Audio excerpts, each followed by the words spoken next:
Hello साथियों, आज हम कार्यपत्रक 57, 58 और 59 को हल करेंगे। दक्षता, तुल्य भिन्न की पहचान एवं समझ विकसित कर पाना। दी गई भिन्नों की तुल्य भिन्न बनाने के लिए रिक्त स्थानों की पूर्ति कीजिए। तुल्य भिन्न का मतलब होता है जैसे ये 1/4 भिन्न है तो इसके ही समतुल्य ऊपर और नीचे भिन्न आने चाहिए। समतुल्य का मतलब अगर ऊपर भी 5 से गुणा है तो नीचे भी 5 से गुणा होना चाहिए। तो ये कितना हो जाएगा 5/20। जब इसको 5 से काटेंगे तो फिर ये 1/4 आ जाएगा। ठीक है ना। अब उसी प्रकार ये 8/16 है तो 8 में 2 का भाग 16 में 2 का भाग दिया है तो 8 में भी 2 का भाग जाएगा। तो ये कितना आ जाएगा 4/8। ठीक है ना। अब देखो 8 को 1/16 है तो 1/2 आएगा, इधर भी 1/2 ही आएगा। ठीक है ना। थर्ड क्वेश्चन, अब यहाँ पे 5 से गुणा करवाया है, कितना 5 से, तो इधर भी 5 से गुणा करवाएंगे तो ये कितना आएगा 15/25। ठीक है ना। और इसको 6 से गुणा करवाया है 3 × 6/5 × 6, ये 6 8 सॉरी ये 6 से नहीं, ये 8 से गुणा होगा तब ये चॉइस आएगा। ऊपर ऊपर नीचे 8 से गुणा होगा तो ये चॉइस आएगा और ये कितना आएगा 40। ठीक है ना। अब अगला क्वेश्चन, अब ये 20/25 है। ठीक है ना। तो अब यहाँ पे इंटू 2 हो रहा है, ये 50 आएगा, ये कितना आएगा 40। अब यहाँ पे 4 आ रहा है। ठीक है ना। इसका मतलब इसमें 5 का भाग लगाया है तो इसमें कितना आएगा 20/5 और 25/5। ठीक है ना। तो ये 4 आएगा और ये कितना आएगा 5, 4/5। अगला क्वेश्चन, निम्नलिखित भिन्नों की तुलना कीजिए और छोटे बड़े और बराबर का उपयुक्त चिन्ह लगाइए। ठीक है ना। अब देखिए, अब ये भिन्न दे रखी है 3/6 और 5/6। जब पिछली वीडियो में मैंने बताया आपको कि जब हर समान हो तो अंश जितना बड़ा होगा भिन्न उतनी ही बड़ी होगी। ठीक है ना। फिर दूसरा क्वेश्चन 2/7 और 2/9। ठीक है ना। अब यहाँ पे देखिए अंश समान है तो हर जितना छोटा होगा भिन्न उतनी ही बड़ी होगी। ठीक है ना। तो ये इस तरफ आ जाएगा। अब यहाँ पे देखिए वापस हर समान है। ठीक है ना। तो 5 में 7 बड़ा है तो ये स्थान वापस, सॉरी ये 5, हाँ ये तीसरा क्वेश्चन है तो ये बड़ा हो जाएगा। ठीक है ना। अब चौथा क्वेश्चन 17/18 है तो इसको भी पहले इसमें लिखेंगे भिन्न में, तो 8 दूनी 16 और 17/8 है। ठीक है ना। तो ये भी 17/8 और ये भी 17/8, तो ये दोनों क्या हो जाएगी बराबर हो जाएगी। अगला पांचवा क्वेश्चन, हर समान है तो अंश बड़ा होगा तो भिन्न बड़ी होगी, तो इसको भी निशान लगा देते हैं 3/8 और 3/7। अब इसमें अंश समान है तो हर जितना छोटा होगा भिन्न उतनी ही बड़ी होगी। ठीक है ना। ये भी दूसरा क्वेश्चन हो गया। अब करते हैं तीसरा क्वेश्चन, नीचे दिए गए चित्रों के छायांकित भाग के लिए भिन्न लिखिए। ये क्या, ये भिन्न तुल्य है? तो सबसे पहले तो इसको छायांकित भाग में लिखना है।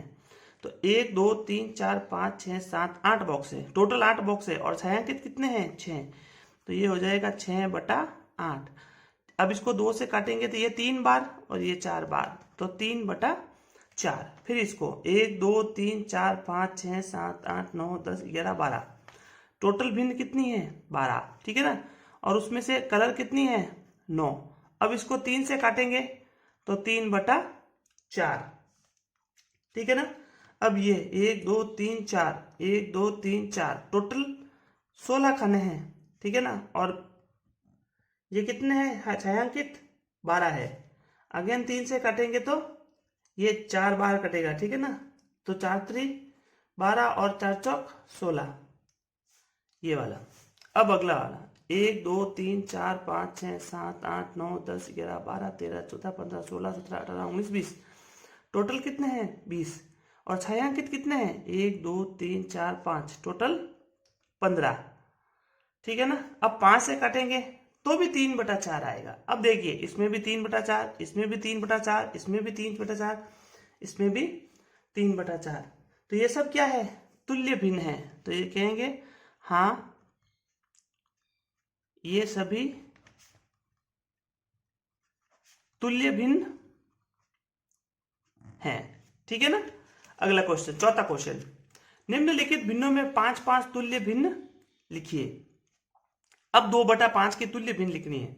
तो ऊपर नीचे 2 से गुणा, 3 से गुणा, 4 से गुणा, 5 से गुणा, 6 से गुणा, जितनी संख्या को ऊपर से गुणा करवाएंगे उतनी संख्या को ही नीचे से ही गुणा करवाएंगे। मैं 1 लिख देता हूं, फिर मैं पूरा लिख दूंगा। ठीक है ना। तो 2 × 2 और 5 × 2, तो ये कितना हो जाएगा? ये हो जाएगा 4/10। फिर ये 2 × 3 और ये 5 × 3, तो ये कितना हो जाएगा? 6/15। ठीक है ना। उसी प्रकार 8/20, उसी प्रकार 10/25, 5 से गुणा करवाएंगे तो उसी प्रकार 12/30। ठीक है ना।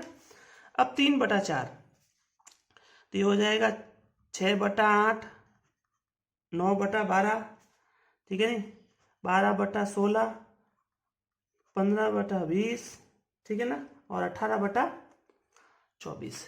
ये इसकी समतुल्य भिन्न है। ठीक है। समतुल्य भिन्न का मतलब होता है जब इसको काटेंगे तो वापस 3/4 ही आना चाहिए। ठीक है ना। हल कीजिए। 5वां क्वेश्चन, 1/5 की तुल्य ऐसे भिन्न ज्ञात कीजिए जिसका अंश 4 हो। यानी कि अब ऊपर 1 है और अंश अपने को 4 चाहिए, तो अपन क्या करेंगे? 1/5 है, ऊपर × 4 और नीचे भी × 4 से गुणा करवा देंगे। तो ये कितना हो जाएगा? 4/20। तो 1/5 की समतुल्य भिन्न 4/20 है जिसका अंश 4 है। ठीक है ना। अगला क्वेश्चन, 25/45 की तुल्य ऐसे भिन्न ज्ञात कीजिए जिसका हर 9 हो। मतलब यहाँ पे 9 आना चाहिए। तो ये 25/45, तो इसमें क्या करेंगे? इसमें भी 5 का भाग लगाएंगे और इसमें भी 5 का भाग लगाएंगे, तभी तो यहाँ पे 9×5 = 45 आएगा। तो यहाँ पे आ जाएगा 5/9। ठीक है ना। ये कार्यपत्रक अपना 57 हो गया है। अब करते हैं कार्यपत्रक 58। पूर्णांक संख्याओं की समझ विकसित कर पाना। पहला क्वेश्चन, दिए गए पूर्णांक संख्याओं को संख्या रेखा के क्रम में लगाए। अब यहाँ पे संख्या रेखा दी हुई है, इन पूर्णांक संख्याओं को यहाँ पे लगाना है। ठीक है ना। तो अब चालू करते हैं। देखिए ये 0 का ये 0 हो गया। इधर वाली साइड में सब पॉजिटिव आएगा दाई तरफ में, जैसे प्लस का 1 2 3 4 5 6 7 8 अनंत तक। ठीक है ना।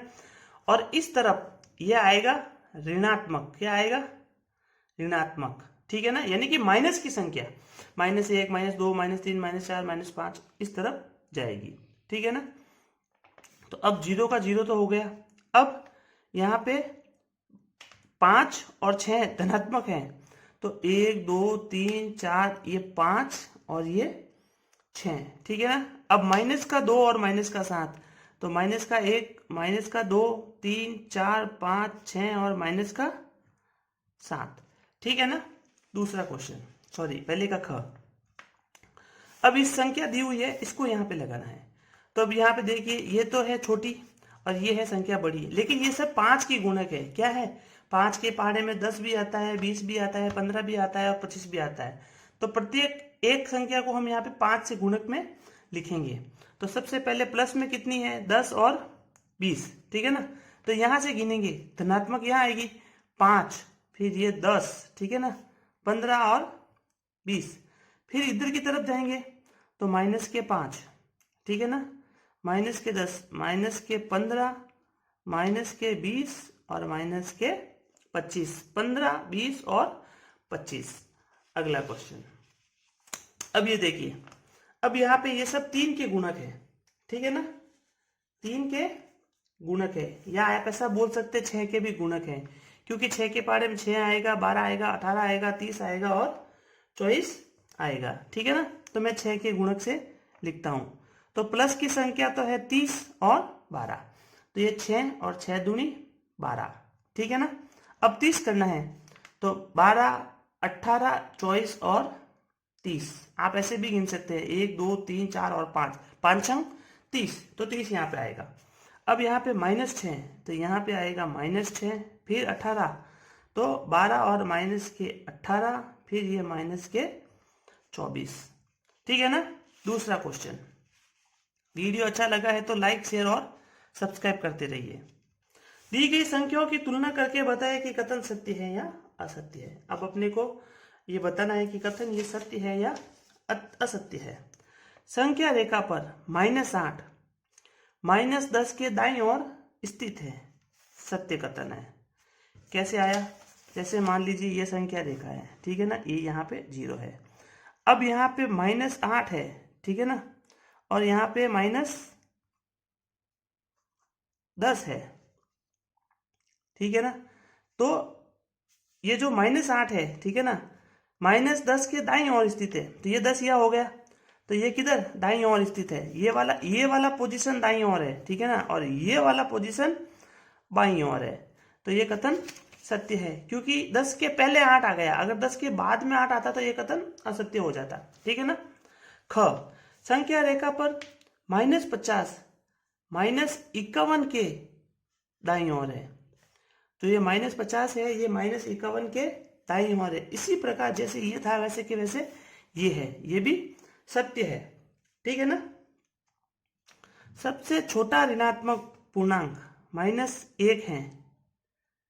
सबसे छोटा ऋणात्मक पूर्णांक -1 है, ये कथन असत्य है, क्योंकि -1 सबसे बड़ा ऋणात्मक पूर्णांक है। ये क्या है? सबसे बड़ा है, छोटा नहीं है। जैसे जैसे माइनस में जाते जाएंगे, जैसे जैसे संख्या छोटी होती जाएगी। -35 -25 से बड़ा पूर्णांक -1 है। -35 -25 से बड़ा पूर्णांक -1 है, सत्य कथन है, क्योंकि अभी यहाँ पे मैंने बताया -1 सबसे बड़ा पूर्णांक है। ठीक है ना। अगला क्वेश्चन, तीसरा क्वेश्चन। -20 से बड़े 5 पूर्णांक लिखिए। अब -20 के पहले जितने भी हैं वो सब 20 से बड़े हैं, तो यहाँ पे लिख दूंगा -15 -10 -9 -8 और -7। ठीक है ना। इसके पहले की 5 संख्या लिखनी है, आप कोई भी लिख सकते हो, इसने कोई लिमिटेशन नहीं दिया है। ठीक है ना। इसने सिर्फ 5 पूर्णांक पूछे हैं बड़े, तो 20 के पहले जितने भी है वो सब बड़े हैं। -6 से 5 पूर्णांक लिखिए, -6 से छोटे 5 पूर्णांक लिखिए। अब -6 के बाद में जितनी भी संख्या आएगी वो सब -6 से छोटी होगी, तो -7 -8 -9 -10 और -11। ठीक है ना। अगला क्वेश्चन, पांचवा क्वेश्चन। निम्नलिखित पूर्णांकों के परवर्तित लिखिए। परवर्तित का मतलब होता है +1 ऐड करना। उसमें कोई भी संख्या है, अगर उसकी परवर्तित संख्या लिखनी है तो उसमें +1 हो जाएगा। जैसे ये 10 है तो 1 हो गया, क्या हो गया? 11 हो गया। तो ये 82 का क्या हो जाएगा? 83। ठीक है ना। फिर ये -51 है, तो इसका क्या हो जाएगा? ये यहाँ पे +1 हो जाएगा। ठीक है ना। तो ये क्या हो जाएगा? ये हो जाएगा -50। ठीक है ना। अब -39 है, तो यहाँ पे भी 1 जुड़ेगा, तो ये हो जाएगा -38। तो यहाँ पे हो जाएगा -38। ठीक है ना। अब पूर्ववर्ती, निम्नलिखित पूर्णांकों के पूर्ववर्ती लिखिए। अब इसमें क्या है? अब इसमें 1 घटेगा। ठीक है नहीं। अब इसमें पूर्ववर्ती मतलब इसके पहले की संख्या, यानी कि 1 घटाना है। तब -37 के बाद में -38 आ गया, तो 49 की जगह क्या आ जाएगा? 48। ठीक है ना। क्योंकि 49 में से 1 जाएगा तो पीछे क्या बचेगा? 48। उसी प्रकार 311 में से 1 जाएगा तो ये हो जाएगा -312। ठीक है ना। ये हो जाएगा 436। 437 में 1 जाएगा तो 436। ये अपना कार्यपत्रक 58 हो गया है। अब करते हैं कार्यपत्रक 59। पूर्णांक संख्याओं की तुलना की समझ विकसित कर पाना। नीचे पहला क्वेश्चन, नीचे दिए गए प्रश्नों के उत्तर दें। -878 और -885 के बीच में कौन कौन सी पूर्णांक संख्याएं हैं? मतलब 78 से लेके 85 के बीच में कितनी संख्या है वो अपने को लिखनी है। ठीक है ना। बीच की पूछा है, तो -879, फिर -880, 881, 882, 883 और -884। ठीक है ना। ये सब माइनस की है, क्योंकि इन दोनों के बीच की पूछा है तो ये सब माइनस की है। ख, -878 और -885 के बीच में कौन सी संख्या बड़ी और कौन सी संख्या छोटी है? तो देखो, माइनस में जितनी संख्या छोटी होगी उतनी ही संख्या बड़ी होगी। तो सबसे बड़ी संख्या क्या है? -878। और सबसे छोटी संख्या कौन सी है? माइनस के 8, 8 और 5, मतलब 885। ठीक है ना? ये सबसे छोटी है और 878 माइनस के सबसे बड़ी है। ठीक है ना? देखिए, माइनस में संख्या जैसे मान लीजिए माइनस के 15 है, ठीक है ना? तो ये माइनस के 14 से छोटी है। माइनस का 14 माइनस के 13 से छोटी है, यानी कि सबसे बड़ा पूर्णांक -1 है। इसके बाद में जितनी भी संख्या है वो सब छोटी छोटी होती जाएगी। लेकिन प्लस में क्या है? 1 से बड़ा 2 है, 2 से बड़ा 3 है, 3 से बड़ा 4 है। ठीक है। दूसरा क्वेश्चन, ठंड के एक विशेष दिन में भारत के 5 स्थानों के तापमान के आंकड़े की सूची इस प्रकार है। ठीक है ना? तो सियाचिन 0 डिग्री सेंटीग्रेड से 35 डिग्री सेंटीग्रेड नीचे। तो तापमान को पूर्णांक की संख्याओं में लिखिए। ठीक है ना? तो सबसे पहले ये तो हो जाएगा माइनस का 35 डिग्री, ये हो जाएगा माइनस का 37 डिग्री सेंटीग्रेड। ठीक है ना? ये नीचे बोल रहा है तो माइनस के हैं। ठीक है ना? अहमदाबाद में 0 डिग्री सेंटीग्रेड से 7 डिग्री सेंटीग्रेड ऊपर, ये हो जाएगा प्लस के 7 डिग्री सेंटीग्रेड। ठीक है ना? फिर ये 40 डिग्री ऊपर है बोल रहा है तो प्लस के 40 डिग्री सेंटीग्रेड। फिर ये 30 ऊपर बोल रहा है तो प्लस के 30 डिग्री सेंटीग्रेड हो जाएगा तापमान। ठीक है ना? अब यहाँ पूछ रहा है क क्वेश्चन, कौन सा स्थान सबसे ठंडा है? ठीक है ना? तो माइनस में जितनी बड़ी संख्या, जितनी छोटी संख्या होगी वहां का तापमान सबसे ज्यादा ठंडा होगा। तो कौन सा है? शिमला। तो यहाँ क्या लिखेंगे? शिमला। ठीक है ना? सबसे ठंडा स्थान है शिमला, क्योंकि यहाँ का तापमान क्या है? माइनस के 37 डिग्री सेंटीग्रेड। कौन सा स्थान सबसे गर्म है? तो प्लस में जितना बड़ा तापमान होगा ना वो सबसे बड़ा गर्म होगा, वो है जयपुर। ठीक है ना? तो यहाँ पे लिखेंगे जयपुर। कितना है? प्लस के 40 डिग्री सेंटीग्रेड। ठीक है ना? तो ये हो गया। अब करते हैं तीसरा क्वेश्चन। दी गई पूर्णांक संख्याओं को आरोही क्रम में लिखिए। आरोही क्रम का मतलब मैंने आपको बताया है बढ़ते क्रम में। बढ़ते क्रम में यानी कि छोटा उससे बड़ा, उससे बड़ा और उससे बड़ा। अब यहाँ पे देखिए सबसे छोटी संख्या कौन सी है? माइनस में 435 सबसे छोटी संख्या है। ठीक है ना? तो यहाँ पे लिखेंगे माइनस के 435। ठीक है ना? मैं नंबर लगा देता हूँ, 1 नंबर, फिर ये माइनस के 240 2 नंबर, फिर ये 3 नंबर, ये 4 नंबर और ये 5 नंबर। ठीक है ना? तो दूसरा हो जाएगा माइनस के 240, तीसरा हो जाएगा 95, चौथा हो जाएगा 425 और पांचवा हो जाएगा 891। ठीक है ना? चौथा क्वेश्चन, सॉरी इसका दूसरा क्वेश्चन। अब यहाँ पे माइनस के 444,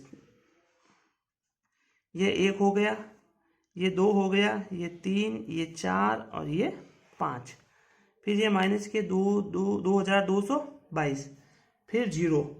ठीक है ना? फिर 333, फिर ये 1111। ठीक है ना?